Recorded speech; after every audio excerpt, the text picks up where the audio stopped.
So, hi everyone. Hi everyone. So I'd like to thank Alex and the ICBC for this award. Um, I don't think of it as a Lifetime Achievement Award, more as a Tenaciousness Award. And it could be an inspiration to everyone here. If you just last long enough, eventually they'll call you an elder statesperson. So that hasn't happened to me yet, but I think that it will at some point, maybe. So anyway, I worked long and hard on this because I didn't want to do a Donald Trump. You know, I actually have a speech. It's an hour and a half. I hope you don't mind it. It's my entire views of the entire world and the situation, and it is dire. But actually, more of my philosophy is one of a great 20th century baseball player, Satchel Paige. And he's not recognized a lot because he spent most of his time in the black leagues. But he did say, somebody said he could turn off the light and get under the covers before the light went out. And he did say, don't look back, they might be gaining on you. And you know, you start looking back, it gets scary about some of the things that you did in the past. And I'd never do those things now. So Carlos Castaneda, who was a writer about spirituality, had a character in his books by the name of Don Juan. And Don Juan was this Indian shaman from the Southwest. And he had all these psychedelics and these different phytochemicals. And he said, and said that he had this ally plant that he would smoke. And then after I read that book, eventually I smoked marijuana, not too eventually, but I did. And I realized that I don't know if that was exactly his ally, but I realized that marijuana was my ally. And I realized later on something that, you know, the difference between marijuana and politicians is that good marijuana never told a lie. So, and I think that the reason why I liked marijuana so much was described by Aldous Huxley when he talked about psychedelics. And he said that, you know, we develop the mind and our brain as a filter, and it filters out. We learn what to filter out and how to filter it out depending on what society we're in. And so we're sort of boxed in. And he said that psychedelics alter the brain's ability to be a filter. So all these thoughts that would be boxed in and wouldn't come into consciousness because they didn't fit the mold start shooting out. And that's certainly what marijuana does to me, and I'm sure to most people here. And I'll just give you one example of it. You know that Obama, when he first became president, had marijuana deficiency syndrome, which people used to laugh at when I said that. And then when physicians started saying it, they took it more seriously for some reason. But anyway, with marijuana deficiency syndrome, he was not able to make wise decisions in the beginning, and that's why he was taken over the coals by the banking industry. And if he had only been able to smoke marijuana and look at things from both the with a straight mind and with somewhat altered mind that would allow him to be creative, we wouldn't have gone through the wrenching thing that we did, and a lot of the people who are wearing pinstripes would be wearing horizontals now.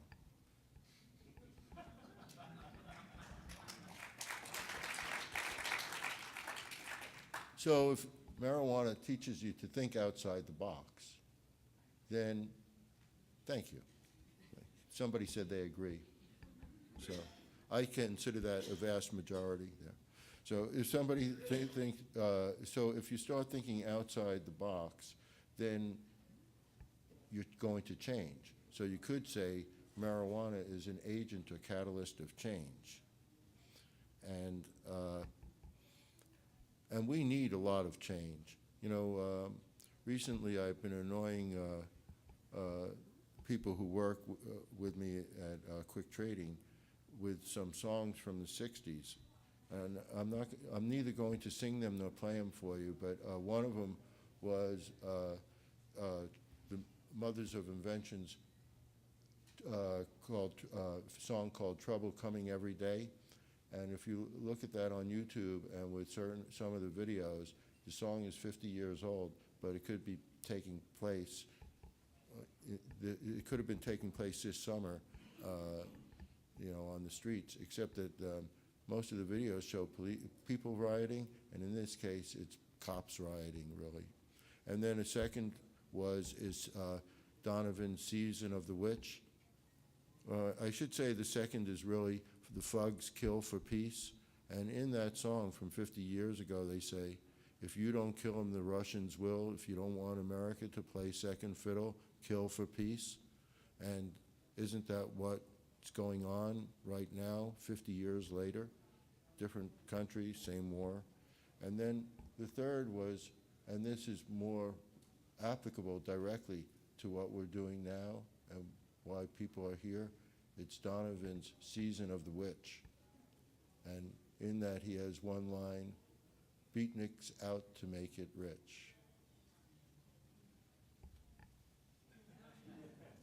Well, hippies, whatever, right? Come on, recognize yourselves. Yeah. Well, so the reason why I got into marijuana is because I hate war. And marijuana is an agent of change. And we have, not only Americans, but the whole world has to change. And we have to get out of war and the war on ourselves and the war on environment. And those two things are really important. And the only way to do it is to change consciousness. Laws don't do it, regulations don't do it. It's a change of consciousness. And marijuana helps you get out of that box so you can actually see reality. And that's why I'm in marijuana.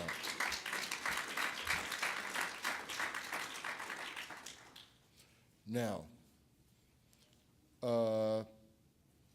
you know, I wrote this marijuana users Bill of Rights, which you can just go on Google and Google that in and it will come right up. And one of those is that, and ultimately, that the questions or that Bill of Rights brings to mind something, and that is, if it's a question of freedom or profit, what do you choose? Now, I would say many of the people who are now in marijuana have chosen profit. They don't really care about freedom. You know, freedom is, I'm in, let's close the door. And I don't really think that that's a really good policy for society. I think it's a stupid policy. And I think it's a policy that ultimately brings illegality and illicit activities. Because if you can't get in the door, you're still going to do it. So how are you going to do it? You're going to do it outside the door. And I hate the term organized crime. As I understand it, and as I've seen it, marijuana outside of the system is disorganized crime, totally disorganized. So if they want to talk about organized crime and heroin or something, or OxyContin with the cartels that are making all these opioids, fine, but leave marijuana out of it.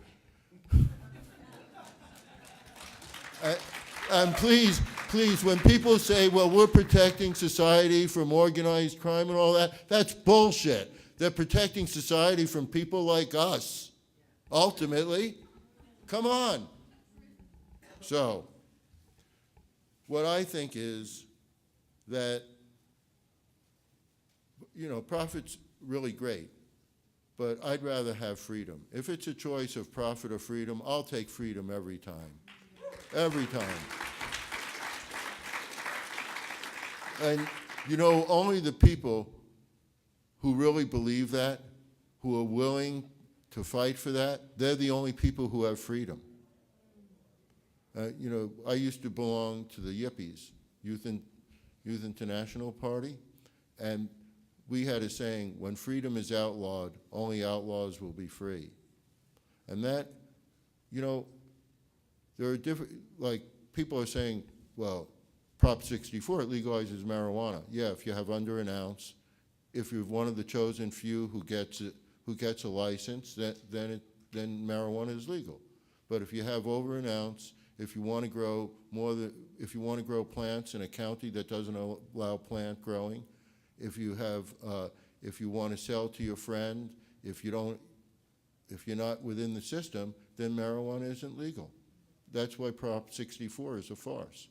And as much as people would keep saying that Prop 64 has to pass or else marijuana will be set back, no. We should not sacrifice the people of California for other people's ambition. 64 is just, when you actually read it, it's total bullshit. You could be totally legal in one county, step over the line, you're illegal. It fractionalizes California. It's a terrible law, and the worst part of it is it keeps the cops in. Who wants cops in? Anybody? Nobody here wants cops in their system. They'd rather have civil regulation. Well, you better start telling the people on who are voting or who are campaigning for Prop 64 what you think of it. Because if you want cops in your system and taking your money, you know, one thing that Assad knows, don't feed your enemies. That's why he's had that siege at Aleppo all this time. I'm not saying I'm pro him, but Prop 64 and the Oregon Initiative, both of them feed the cops. Can you believe that? You're feeding your enemies. I don't understand it. I don't get it. I don't think that's legalization. So I promised not to talk about 64, but anyway.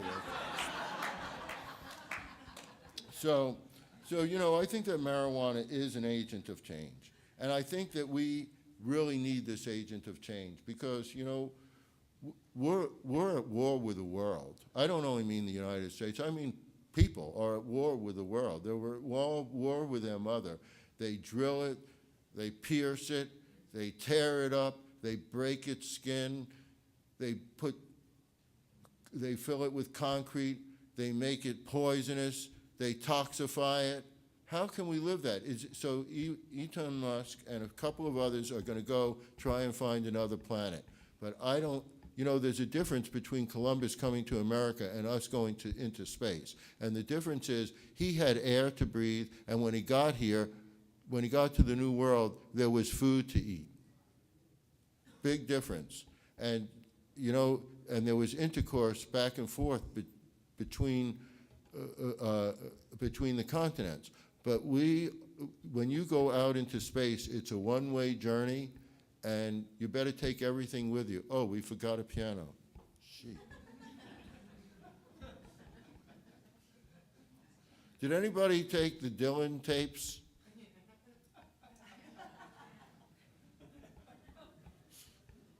So, actually, as bad as 64 is, the one thing that it will do is get more marijuana to people. And that's the most important thing.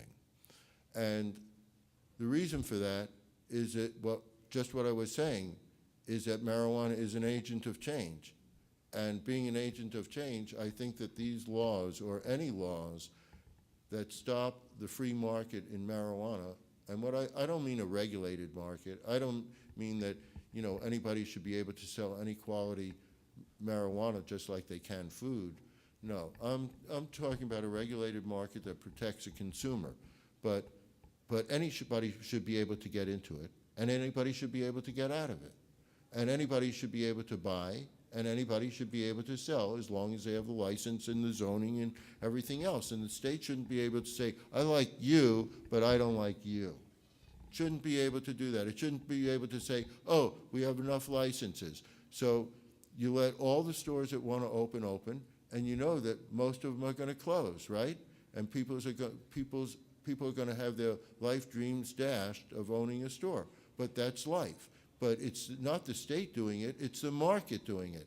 And when the market does it, it's okay for that to happen, for the market to say, I like this store, I don't like that store. But it's not okay for the state to do that to people, because we're all equal. We should all have equal opportunity. And it shouldn't be who got here first, we're not taking any more applications. It's cockamamie. It's just cockamamie. And you know what? Here's the other thing that I have to say about that is that, you know, you could be a farmer. Nobody says you have to make a profit. And what I mean by that is farming, and it's a very risky business. And there's, you know, environmental things, there are all kinds of problems. And, you know, of course, when you have a great crop, the price goes down because everybody else has. So nobody says farmers have to make a profit, but everybody should be allowed to try to make a profit in it. And if they want to farm, everybody should be allowed to farm as long as they're on proper farming land or in proper area. Anybody disagree with that? You know, Brendan Kennedy said the same thing.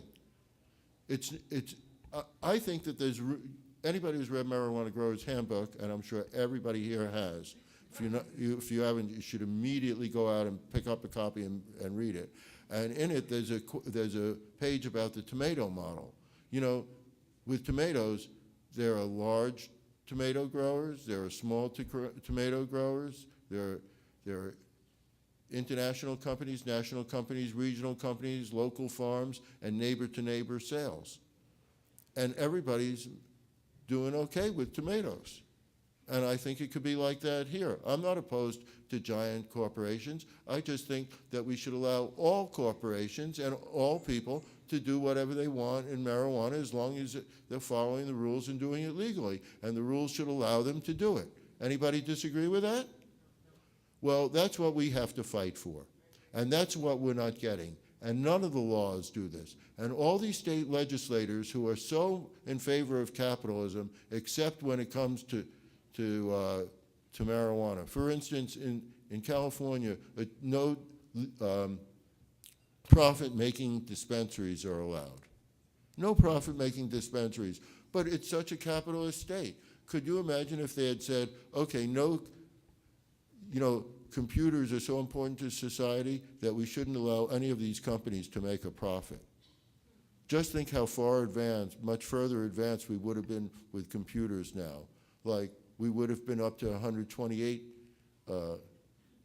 not billion, but million, you know, or whatever, you know, bits or okay. So I think that marijuana has to become totally civil, and we have to get the cops out of it, and we have to get the legislators out of it to the extent that they allow a free market.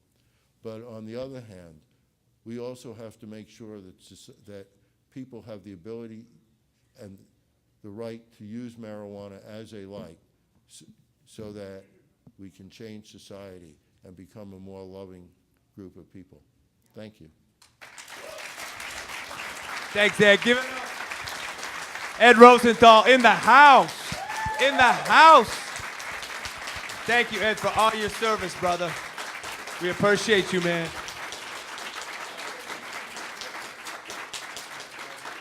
One more.